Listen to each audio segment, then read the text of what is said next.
The Master Cat, or Puss in Boots, by Charles Perrault, narrated by Christopher Reeds.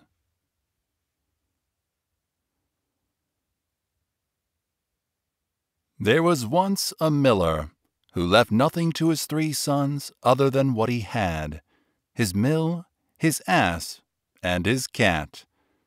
The partition was soon made. Neither the scrivener nor attorney were sent for. They would soon have eaten up all the poor patrimony.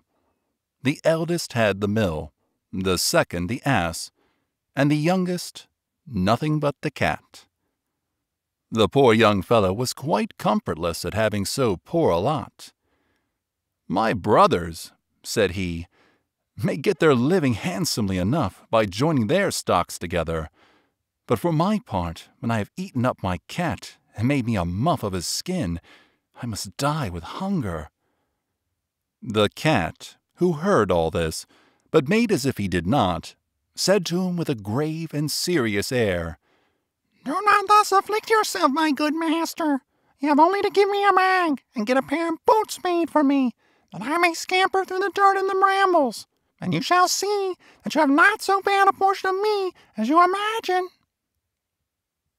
Although the son did not build very much upon what he said, he had, however, often seen the cat play a great many cunning tricks to catch rats and mice, as when he used to hang by the heels or hide himself in the meal and make as if he were dead, so that he did not altogether despair of his affording him some help in his miserable condition. When the cat had what he asked for, he booted himself very gallantly, and putting his bag about his neck, he held the strings of it in his 2 forepaws, and went into a warren where was great abundance of rabbits. He put bran and sow thistle into his bag, and stretching himself out at length, as if he had been dead, he waited for some young rabbit, not yet acquainted with the deceits of the world, to come and rummage his bag for what he had put into it. Scarce was he lain down, but he had what he wanted. A rash and foolish young rabbit jumped into his bag, and Monsieur Puss, immediately drawing close the strings, took and killed him without pity. Proud of his prey, he went with it to the palace, and asked to speak with his majesty. He was shown upstairs into the king's apartment, and, making a low reverence, said to him, "I have brought you, sir, a rabbit of the warren, which my noble lord, the Marquis of Carabas," for that was the title which Puss was pleased to give his master, "has commanded me to present to your majesty from him." "Tell your master," said the king, "that I thank him, and that he does me a great deal of pleasure." Another time he went and hid himself among some standing corn, holding his bag open, and when a brace of partridges ran into it, he drew the strings and so caught them both. He went and made a present of these to the king, as he had done before of the rabbit. The king in like manner received the partridges with great pleasure, and ordered him some money to drink. The cat continued for 2 or 3 months thus to carry his majesty, from time to time, game of his master's taking. One day in particular, when he knew for certain that the king was to take a walk along the riverside with his daughter, the most beautiful princess in the world, he said to his master the sun, "If you will follow my advice, your fortune is made. You have nothing else to do but go and wash yourself in the river, in the place that I show you. Leave the rest to me." The son did what the cat advised him to, without knowing why or wherefore. While he was washing, the king passed by, and the cat began to cry out as loud as he could, "Help! Help! My lord Marquis of Carabas is drowning! Help! Help!" At this noise, the king put his head out of his coach window, and finding it was the cat who had so often brought him such good game, he commanded his guards to run immediately to the assistance of his lordship, the Marquis of Carabas. While they were drawing the poor Marquis out of the river, the cat came up to the coach and told the king that while his master was washing, there came by some rogues who went off with his clothes, though he had cried out, "Thieves! Thieves!" several times as loud as he could. This cunning cat had actually hidden the clothes under a great stone. The king immediately commanded the officers of his wardrobe to run and fetch one of his best suits for the Lord Marquis of Carabas. The king received him with great kindness, and as the fine clothes he had given him extremely set off his good appearance, for he was well made and very handsome in his person, the king's daughter took a secret inclination to him, and the son had no sooner cast 2 or 3 respectful and somewhat tender glances, but she fell in love with him to distraction. The king then asked the son to join him in his coach and take a walk with them. The cat, quite overjoyed to see his project begin to succeed, marched on before, and meeting with some countrymen who were mowing a meadow, he said to them, "Good people, you are mowing. If you do not tell the king that the meadow you mow belongs to my lord Marquis of Carabas, you shall be chopped as small as mincemeat." The king did not fail to ask the mowers whose meadow they were mowing. "To my lord Marquis of Carabas," answered they all together, for the cat's threats had made them terribly afraid. "Truly a fine estate," said the king to the Marquis of Carabas. "You see, sir," said the son, "this is a meadow which never fails to yield a plentiful harvest every year." The master cat, who still went on ahead, met with some reapers, and said to them, "Good people, you are reaping. If you do not tell the king that all this corn belongs to the Marquis of Carabas, you shall be chopped as small as mincemeat."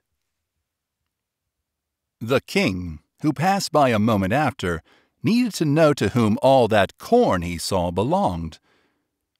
"To my lord Marquis of Carabas," replied the reapers, and the king again congratulated the son.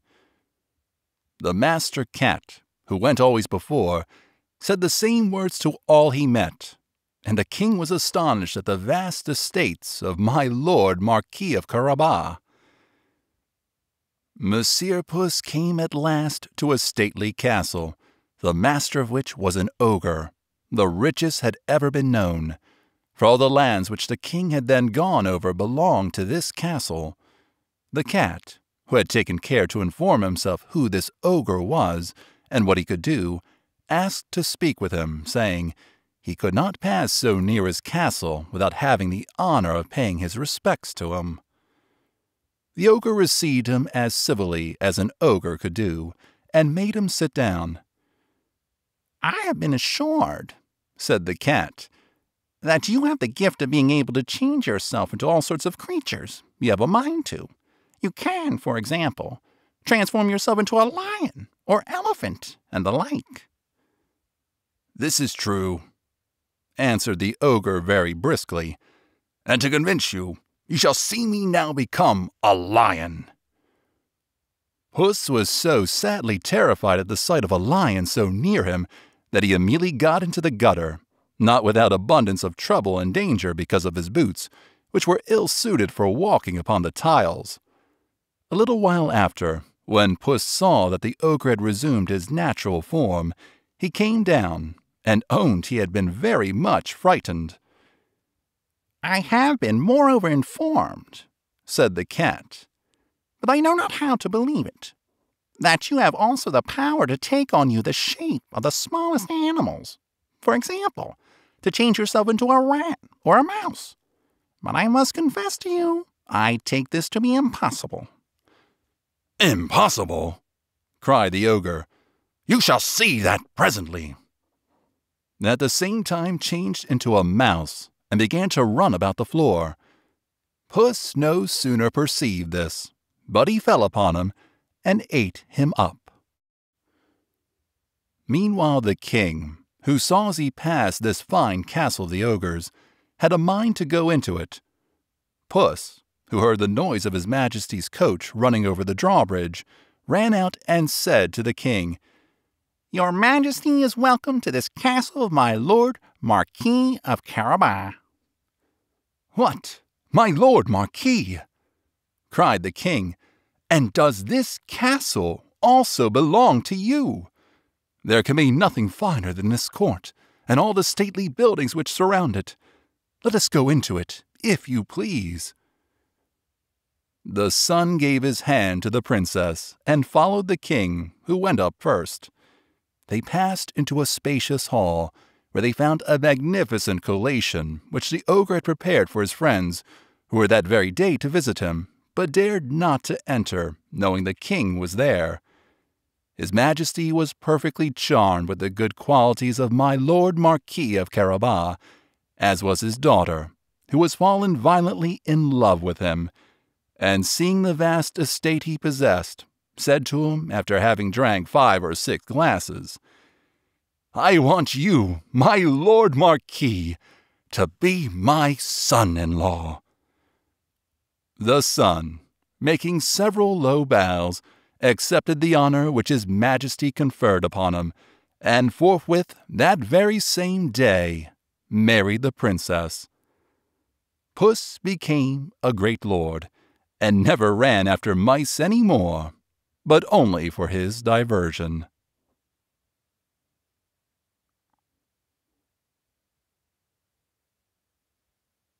End of The Master Cat, or Puss in Boots, by Charles Perrault. Narrated by Christopher Reeds.